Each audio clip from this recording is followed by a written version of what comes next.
Hello students, আমি Nitish sir জ্ঞানজ্যোতি coaching সেন্টারের পক্ষ থেকে তোমাদের প্রত্যেককে জানাই আরও একবার স্বাগত।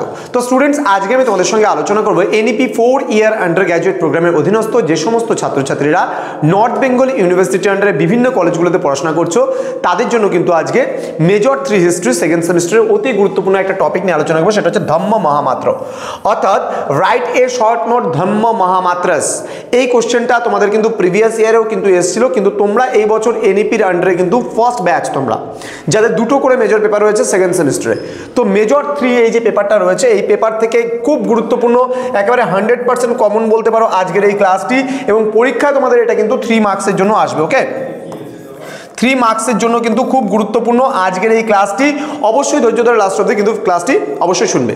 দেখো, সম্রাট অশোক তার জীবনে কিন্তু একটাই যুদ্ধ করেছিল, প্রথম এবং শেষ যুদ্ধ কিন্তু ছিল যেটাকে আমরা বলি কলিঙ্গ যুদ্ধ। তাহলে সম্রাট অশোক তার জীবনে একটাই যুদ্ধ করেছিল, কলিঙ্গ যুদ্ধ, এবং কলিঙ্গ যুদ্ধের পরে কিন্তু তিনি আর যুদ্ধ করেনি। তার কারণটা কি? কারণ কলিঙ্গ যুদ্ধে এত পরিমাণে মানুষ মারা গিয়েছিল, এত পরিমাণে রক্তক্ষয় হয়েছিল, সেটা কিন্তু অশোকের মনে কিন্তু অনেকটাই প্রভাব ফেলেছিল, এবং অশোক কিন্তু এই যুদ্ধনীতি বিসর্জন দিয়ে সম্পূর্ণভাবে ধর্মনীতি কিন্তু গ্রহণ করেছিল, এবং সেই ধর্মনীতি প্রচারের ক্ষেত্রে অশোক কিন্তু কি করেছিল, এক ধরনের রাজ কর্মচারীদের নিয়োগ করেছিল, যাদেরকে আমরা বলি ধম্ম মহামাত্রাস। এবার এই বিষয়টা নিয়ে আমি ডিটেলসে তোমাদের সঙ্গে আলোচনা করব।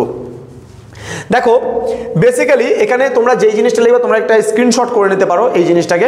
ওকে, দেখো এবার যদি আমি ধম্ম মহামাত্রের কথা বলি তাহলে কি বলেছে এখানে, দেখো সম্রাট অশোক কিন্তু অনুভব করেছিল যে তিনি কেবলমাত্র ব্যক্তিগত প্রচেষ্টায় সমগ্র সাম্রাজ্যে কিন্তু তার ধর্ম প্রচার করতে সাফল্য লাভ করতে পারবেন না।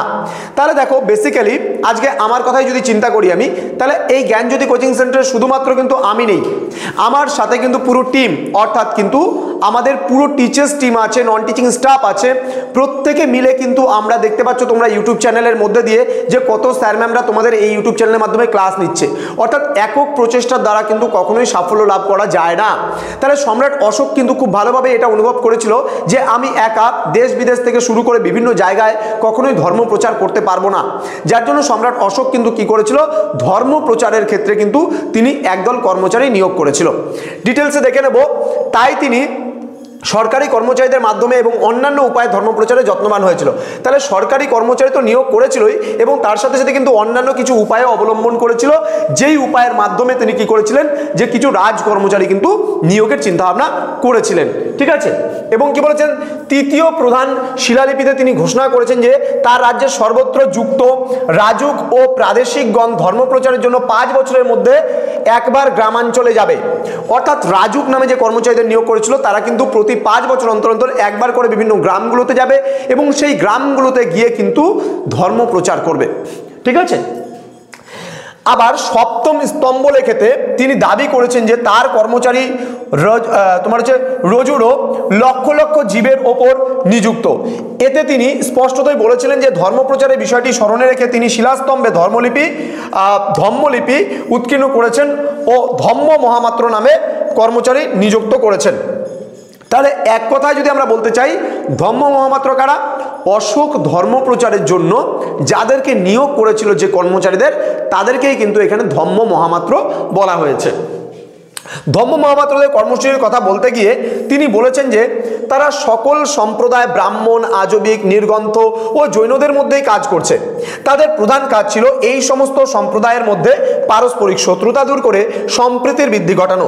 বৌদ্ধ সংঘের উদ্দেশ্যে তাদের কাজ করার ব্যবস্থা তিনি করেছেন, অর্থাৎ বৌদ্ধ সংঘে মানুষের মনের মধ্যে যেন শান্তি আসে, যার জন্য কিন্তু তিনি এই ধর্মকে নিয়ে কাজ করেছে। এবার সম্রাট অশোক যে ধর্মের প্রবর্তন করেছিল বা সেই ধর্ম যে উদ্ভাবন করেছিল, সেটা কিন্তু তার সম্পূর্ণ ব্যক্তিগত প্রচেষ্টার দ্বারা। অর্থাৎ সম্রাট অশোক কিন্তু বিভিন্ন ধর্ম থেকে সারবস্তুগুলো নিয়ে নিজস্ব ধর্ম কিন্তু তিনি প্রচলন করেছিল। এবং সম্রাট অশোক দেখলো কি, যে মানুষের মধ্যে কি চায়, মানুষ কিন্তু চায় শান্তি, তাই না? মানুষ কি চায়? শান্তি। কিন্তু বেশ কিছু ধর্ম আছে যেই ধর্মের কিছু ভালো দিক আছে, কিছু ধর্মের খারাপ দিক আছে। তিনি খারাপ দিকগুলোকে বিসর্জন দিয়ে তিনি কি করেছেন, বিভিন্ন ধর্মের সার বস্তুগুলোকে নিয়ে, বিভিন্ন ধর্মের ভালো ভালো দিকগুলোকে নিয়ে তিনি তার নিজস্ব ধর্মের কিন্তু উদ্ভাবন করেছিলেন। এবং এই ধর্ম প্রচারের উদ্দেশ্যে দেখবা একটা জিনিস কি, যে কোনো কিছু ক্ষেত্রে আমরা যদি লক্ষ্য করি তাহলে যে কোনো জিনিস প্রচারের ক্ষেত্রে কিন্তু একটা মাধ্যম অবলম্বন করতে হয়। যে কোনো কিছু। আজকে দেখবা বিভিন্ন বড় বড় যারা মানে ইউটিউব চ্যানেলগুলো আছে তারা কিন্তু কি করছে, তাদের মাঝে ফেসবুকের মধ্যে দিয়ে বা বিভিন্ন মানে দিক থেকে তারা অ্যাড রান করছে। তার মানে কি এটাও একটা বিজ্ঞাপন, তাহলে এটা একটা প্রচার। তাহলে আজকে যদি আমি বাড়ির চার দেওয়ালের মাঝখানে বসে থাকি তাহলে কিন্তু আমি যে জিনিসটা প্রচার করতে যাচ্ছি সেটা কিন্তু প্রচার হবে না। আজকে দেখো একটা জিনিস কি, খান স্যার আমরা প্রত্যেকেই জানি তিনি তো পড়ান, তাই না? আমরা সবাই জানি খুব ভালো পড়ান তিনি। তাহলে আজকে তাকে কিন্তু লোকে চিনতো না যদি সে চার দেওয়ালের মাঝখানে কিন্তু বন্দী হয়ে থাকতো। তাহলে সে কিন্তু নিজেকে স্প্রেড করেছে, আমরা ইউটিউবের মাধ্যমে দেখতে পাই, আমরা ফেসবুকের মাধ্যমে দেখতে পাই। এবং লকডাউনের সময় এটা এতটা বেশি পপুলার হয়ে যায় যে তার কিন্তু জনপ্রিয়তা কিন্তু দেশের গণ্ডি পেরিয়েও কিন্তু বহির্দেশেও কিন্তু চলে যায়। ঠিক একইভাবে সম্রাট অশোক চেয়েছিল যে তার যে ধর্ম, সেই ধর্ম প্রচার শুধুমাত্র দেশের মধ্যে নয়, শুধুমাত্র তার রাজ্যের মধ্যে নয়, এই রাজ্যের বাইরে, এই দেশের গণ্ডি ছাড়িয়ে যেন বহু দূর যেতে পারে। তার জন্য কিন্তু সম্রাট অশোক দেখলো প্রচারের জন্য আমাকে একদল রাজকর্মচারী নিয়োগ করতে হবে, এবং তাদেরই কিন্তু তিনি নাম দিয়েছিলেন এই ধম্ম মহামাত্র। তো আশা করি তোমরা আজকের এই সংক্ষিপ্ত ক্লাসটা বুঝতে পেরেছো। তোমরা অবশ্যই যদি ভিডিওটি ভালো লাগে বন্ধুদের সঙ্গে লাইক, কমেন্ট, শেয়ার, সাবস্ক্রাইব করবে।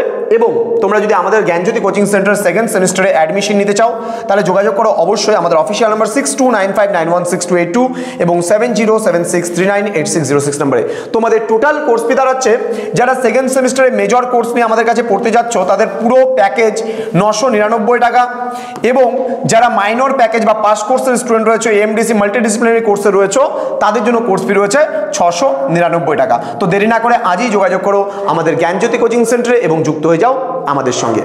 দেখা হচ্ছে খুব তাড়াতাড়ি নতুন একটা ভিডিও নিয়ে। তোমরা প্রত্যেকে ভালো থেকো, সুস্থ থেকো। Thank you so much, thanks for watching after all, thank you.